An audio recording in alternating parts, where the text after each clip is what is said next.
Saludo cordial para todos los televidentes, un gusto estar con ustedes como siempre, muchas gracias por siempre acompañarnos en este programa. Estamos con el maestro León Valencia, él ha escrito una cantidad de libros y en el día de hoy hace el lanzamiento de La izquierda al poder en Colombia.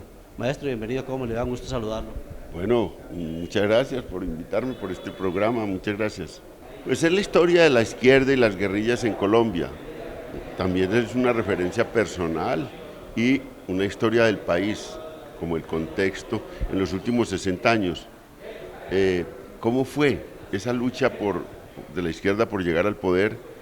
Toda la violencia que se gestó contra ella y que también las guerrillas hicieron en el país. Y es contando esos episodios, mostrando cómo tuvimos que pasar 450.000 muertos, 9.200.000 víctimas según la Comisión de la Verdad, para poder que aceptaran que un presidente de izquierdas pudiera ganar la presidencia. Este libro lo escribí entre primera y segunda vuelta, para tratar de captar ese momento histórico tan importante. Pensé yo, hay que contar esa historia y ver cómo va a ser ese gobierno de izquierdas. Ya sabía yo que iba a ser muy difícil y esto lo está mostrando, porque hay una irritación muy grande en las élites para aceptar que gente distinta gobierne. Y bueno, Petro es muy distinto. Y ahí cuento un poco toda la historia de Petro. Pizarro León Gómez con el M19 dejó mucha historia en Colombia, ¿no? Y era uno de los hombres que uno decía, este va a marcar la pauta en izquierda en Colombia. Y desafortunadamente, pues ya sabemos todo lo que pasó con él, ¿no? No, ahí cuento como una generación de grandes líderes políticos, algunos sin armas y otros que tuvieron armas en la mano, murieron en esa vorágine tan impresionante.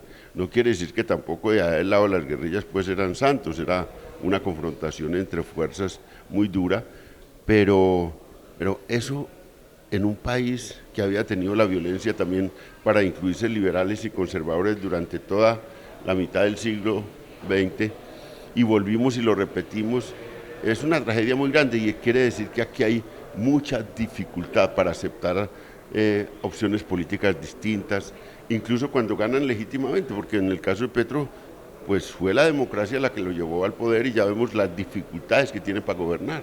Maestro, siempre en su literatura está lo que tiene que ver con izquierda, pero también sé que es novelista, ¿no?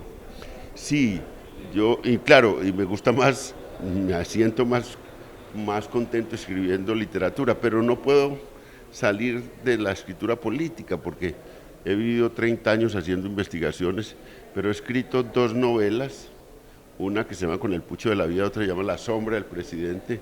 ¿Ese Pucho de la Vida tiene que ver algo con el tema musical? Sí, es una novela hecha en clave musical en un bar de salsa y, y de son en Medellín. Esa es la novela. Es una novela de amor y de suicidios por amor. Es el pucho de la vida. Y luego escribo esta de Sombra del Presidente, que muchas cosas de la investigación social uno tiene que ser muy responsable y citar fuentes y que eso tenga un respaldo muy grande documental. Entonces, en ese trabajo siempre he sido muy respetuoso, pero siempre me contaban muchas historias que me decían, pero León, no puede decir eso porque yo se la cuento, pero yo no voy a sostener eso públicamente. Entonces utilicé La sombra del presidente para contar cosas que no podía contar, tenía que transformarlas en ficción. Y ese es un género de la novela francesa que se llama novela en clave, que uno coge personajes públicos que están vigentes y los convierte en ficción y escribe sobre ellos. Esa es la novela La sombra del presidente. Y fue muy exitosa en siglo XIX, XX, sobre todo el siglo XIX en Francia. Víctor Hugo es el que cultivó más ese género. Ya, entre sus libros hay uno que me llamó la atención y que tiene que ver con que usted toca a Álvaro Uribe. Usted es de izquierda, sabemos todos que Uribe es de derecha, pero usted toca tangencialmente o tangencialmente no, inclusive en un libro también a Álvaro Uribe, nuestro expresidente. Sí, con Álvaro Uribe tuve una relación primero de cierto conocimiento mutuo, dicen en Antioquia nos distinguíamos, porque somos de la misma zona, nos llevamos pocos años de diferencia, y tuve una relación de cierta amistad. Y luego cuando hice la investigación de la parapolítica, pues los caminos se cruzaron muy duro y tuve muchas polémicas con él y escribí muchas veces sobre él y lo conozco de verdad mucho y creo que bueno, un presidente con un impacto en la sociedad colombiana enorme, ya es un presidente en decadencia, no va a tener una buena vejez porque pues está metido en miles de procesos judiciales y le van a amargar mucho la vida. Petro le tendió la mano para buscar un acuerdo nacional que, fíjense, es muy interesante porque Petro hace lo mismo que hizo Alberto Lleras Camargo en los años 50. Alberto Lleras va y busca al extremo que es Laureano Gómez. Laureano Gómez ya no era poderoso, estaba derrotado y exiliado, y lo busca para hacer el acuerdo. Los que tenían el poder en ese momento era la Casa Ospina, que era el otro sector conservador, pero él no busca la Casa Ospina, sino que busca al derrotado. En este momento Uribe es una fuerza en decadencia, sin embargo Petro dice, con este es que hay que hacer un acuerdo nacional, y lo busca, y el mismo Uribe acepta reunirse con él varias veces, y estamos en ese tránsito, y ojalá le dé la mano para buscar una reconciliación del país. Maestro, usted ha estado en varios procesos de paz. ¿Considera usted que estamos muy cerca a que sea una verdadera paz en Colombia? Yo creo que va a haber un avance grande en la paz en Colombia. Yo estuve en La Habana en octubre pasado cuando el ELN estaba empacando maletas para irse a empezar la negociación. Hablé mucho con Pablo Beltrán y siento que ahí hay una decisión de buscar un acuerdo con Petro. Esta semana hay una noticia impresionante porque va a ir Petro a La Habana a reunirse con Antonio García, y entiendo que es para lanzar el cese bilateral al fuego y a las hostilidades, lo cual significa que va a haber una voluntad para eso. Hay una preocupación latente en los colombianos y lo aprovecho a usted para preguntarle. La preocupación tiene que ver con que la izquierda se quede en el poder. ¿Usted qué le diría a esos colombianos que creen que Petro se va a perpetuar en el poder?